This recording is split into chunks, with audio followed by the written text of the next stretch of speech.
Yes my dear students, मैं आपके साथ फिर से जुड़ गया हूँ। देखिए, वर्चुअल क्लासेस में आज हम डिस्कस करेंगे। सबसे पहले बता दें, ये क्लास कक्षा 12 जीव विज्ञान। और शुरू करते हैं तो सबसे पहले जैसा कि मोटिवेशन लाइन के साथ हम शुरू करते हैं, तो मोटिवेशन लाइन मंगा लेते हैं। ये रही। देखिए, शानदार लाइन लिखी हुई है कि सफल होना है तो इतना ज़रूर करो, एक तो खुद से वादा, दूसरा मेहनत ज़्यादा, और तीसरा मजबूत इरादा। खुद से वादा तो आपको करना ही होगा, क्योंकि देखो ऐसा होगा, सिचुएशन चाहे कितनी भी ख़राब हो, पर आपको पढ़ाई तो करते ही रहना है, क्योंकि कभी ना कभी चीज़ें जब बैक टू नॉर्मल होंगी तो फिर से आपकी जो लाइफ स्टाइल फिर से वही आ जाएगी। तो इस समय जो भी आप लेजीनेस करोगे, उसका खामियाजा आपको आने वाले समय में भुगतना पड़ेगा। इसलिए आपको क्या करना है, इसका फ़ायदा आप उठाइए, घर पर ही आराम से पढ़िए। ठीक है, मेहनत ज़्यादा और मजबूत इरादा आप दोनों भी कर सकते हो, खुद घर पे हो, कहीं बाहर नहीं। और कोई भी, बहुत सारे बच्चे तो ये घर पे जा कर के तो पढ़ते ही नहीं है, तो ऐसा बिल्कुल मत करिएगा। चलिए पर चलते हैं आगे। I hope you will do so. देखिए, इससे पहले हम लोगों ने डिस्कस किया था मेंडल के नियम। तो मेंडल के जो नियम हैं उनको डिस्कस करने से पहले कुछ चीज़ें आपको हम रिवाइज करवा दें, क्योंकि ये चीज़ें जानना आपके लिए बहुत बेहद ज़रूरी हो जाता है, क्योंकि इसके बगैर आपकी जो जेनेटिक्स है वो आपकी समझ में बहुत कम आएगी। अगर ये चीज़ें, क्योंकि बेसिक सी चीज़ें आपको जानना ज़रूरी है। बेसिक जितने आपके क्लियर होंगे, चीज़ें उतनी ही आपकी आसान होंगी। ठीक है। तो मेंडल ने जैसा कि आपको दिखाया कि मटर के पौधों पे इन्होंने जो है अपने एक्सपेरिमेंट किए थे, और 7 सालों तक जो इन्होंने मटर के पौधे पे ही डिस्कवरी की थी, और तब जाकर इन्होंने जो है अपने नियम लिखे, और वो भी संयोगवश वो नियम उनके लिखे के लिखे रह गए, लेकिन किसी को ट्रस्ट ही नहीं हुआ कि जो मेंडल कह रहे हैं वो उनकी बात सत्य है।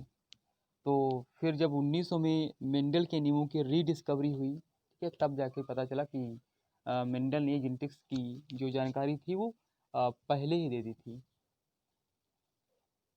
देखिए, कल हमने बात की थी एलील्स की, तो हमने कहा था एक ही जीन के दो अल्टरनेटिव फॉर्म क्या कहलाते हैं, एलील कहलाते हैं। फॉरवर्ड जैसे ये भी डोमिनेंट है, ये भी डोमिनेंट है, तो जो एलील एक्सप्रेस होगा वो भी डोमिनेंट होगा। अगर एक डोमिनेंट है, एक रिसेसिव है, तो जो एलील प्रकट होगा वो डोमिनेंट वाला होगा। लेकिन यदि दोनों रिसेसिव हैं तो आपका जो एलील प्रकट होगा वो रिसेसिव वाला होगा। जैसे एक बार फिर से समझिए, अगर यहाँ पे डोमिनेंट है, मतलब कैपिटल टी है, तो हालांकि रंग है वैसे गुलाब का रंग है, तो इसके लिए पी जीन का यूज करते हैं। अरे मान लेते हैं यहाँ कैपिटल पी, यहाँ भी कैपिटल पी है, तो यहाँ जो प्रकट होगा वो भी कैपिटल पी से होगा।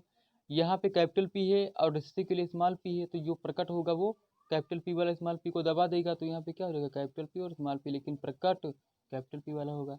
लेकिन यहाँ पे दोनों ही स्मॉल पी वाले हैं, तो यहाँ पे जो प्रकट होगा वो स्मॉल पी और स्मॉल पी वाला होगा। ठीक। तो मेंडल ने जो अपने प्रयोग किए थे वो 7 लक्षणों को ध्यान में रख कर किए थे। एक तो पौधे की लंबाई था, दूसरा था सीड का कलर, तीसरा था सीड का जो बीज होता है उसका जो आकार होता है वो एक राउंड या और रिंकल में झुर्रीदार, और जो सीड का कलर था वो येलो और ग्रीन था। सीड कोट की बात करेंगे, जो ग्रे और वाइट होता है, यानी जो बीज होता है, बीज के ऊपर जो बीज चोल होता है ना उसका कवर वो। उसके बाद में इन्होंने जो है पॉड कलर लिया था, जो फली होती फली का कलर लिया था येलो और ग्रीन। फिर पॉड का शेप लिया था, एक तो इन्फ्लेटेड यानी लंबी लंबी इन्फ्लेटेड थी, और दूसरी कॉन्स्ट्रिक्टेड थी, ऐसे ऐसे सिकुड़ी थी। और उसके बाद में फ्लावर की पोजीशन, फ्लावर अगर एक्जियल पोजीशन पे है कि टर्मिनल पोजीशन पे है, यानी एक जैसे एक्सिस है, इस एक्सिस से फ्लावर निकल रहा है कि बिल्कुल टिप पे फ्लावर निकल रहा है। और सातवां करेक्टर इन्होंने लिया था जो पौधे थे उनकी लंबाई, और मतलब नन्हा बौना पौधा और लंबा पौधा। तो ये इन्होंने 7 करेक्टर लिए थे। अब देखो, एलील को अब जरा ध्यान से समझिएगा। जैसे ये क्रोमोसोम है एक, और एक क्रोमोसोम दूसरा है। इस क्रोमोसोम पे कैपिटल एलील है, और इस वाले, क्योंकि हमारा क्रोमोसोम ऐसा ही तो होता है ना, जैसे ये एक स्ट्रैंड और दूसरा एक ये स्टैंड। तो जैसे मतलब इस वाले स्टैंड पे है कैपिटल ए, और दूसरे वाले स्टैंड पे क्या है, स्मॉल ए है, तो वही इन्होंने दिखाया है। अगर एक पे क्या है कैपिटल ए है और दूसरे पे क्या स्मॉल ए एलील है, तो अगर कैपिटल ए होंगे तो ये इस जो सिचुएशन है, जो कंडीशन है, वो आपकी होमोजाइगस कहलाती है। लेकिन अगर कैपिटल ए और स्मॉल है तो ये कंडीशन आपकी हेट्रोजाइगस कहलाती है। लेकिन अगर स्मॉल ए और कैपिटल है तो भी आपकी कंडीशन हेट्रोजाइगस कहलाती है, और स्मॉल है तब भी कंडीशन आपकी होमोजाइगस कहलाती है। तो आई होप ये चीज़ें क्लियर होंगी। वैसे भी इन चीज़ों के बारे में हम आपको बहुत अच्छे से बता चुके हैं। और यहाँ पे फिर एक बार फिर से देख लीजिए एलील के बारे में। जैसे लिखा है कि gene exist in different version called allele, one allele coded for round shape. जैसे एक एलील है जो बीज को क्या करता है, राउंड शेप करता है, यानी बीज को गोल आकार देता है। और एक एलील जो होता है ये आर वाला क्या करता है, अगर आर वाला होगा तो ये क्या करेगा, ये आपको रिंकल्ड शेप यानी जो झुर्रीदार ऐसे जो बनेगा, ऐसे ऐसे ऐसे ऐसे जो फली बनेगी वो इसको आकार देगा। ठीक है, तो ये आपके एलील जो होते हैं वो डिफरेंट जीन को प्रकट करने यानी डिफरेंट कैरेक्टर को प्रकट करने के लिए होते हैं। बस फर्क इतना होता है, अगर डोमिनेंट है तो रेसेसिव वाले को सप्रेस कर देगा और खुद एक्सप्रेस हो जाएगा। ठीक, ये चीज़ें बहुत ज़्यादा वेरी करती हैं। फिर देखिए एक ये इंपॉर्टेंट चीज़ है, इसको ज़रा ध्यान से समझिएगा। यहाँ पे एक होता है बैक क्रॉस, एक होता है टेस्ट क्रॉस। ठीक है, जैसे बैक क्रॉस का मतलब ये होता है जैसे आपने कैपिटल टी और कैपिटल टी, उसके बाद में एक लिया स्मॉल टी और स्मॉल टी। ठीक, ये लंबे पौधे हैं यानी शुद्ध लंबे हैं और ये शुद्ध बौने हैं। जब इसमें आप क्रॉस कराओगे तो F1 पीढ़ी में आपको ये ये कलर आपको मिलेगा, संकर लंबे पौधे। अगर इसी का आप कैपिटल वाले से नहीं प्योर टाल पौधे से यदि क्रॉस कराते हो तो इसको कहा जाता है बैक क्रॉस। लेकिन यदि इसी F1 पीढ़ी के पौधों को हम होमोजाइगस रेसिसिव पौधों के साथ क्रॉस कराते हैं, होमोजाइगस रेसिसिव पौधों के साथ क्रॉस कराते हैं तो इसको कहा जाता है टेस्ट क्रॉस।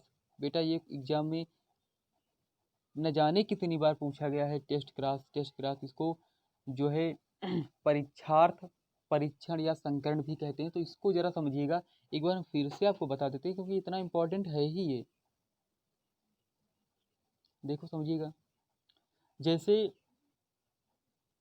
एक मिनट थोड़ा सा इसको हम, अब ठीक है, चलिए समझिएगा।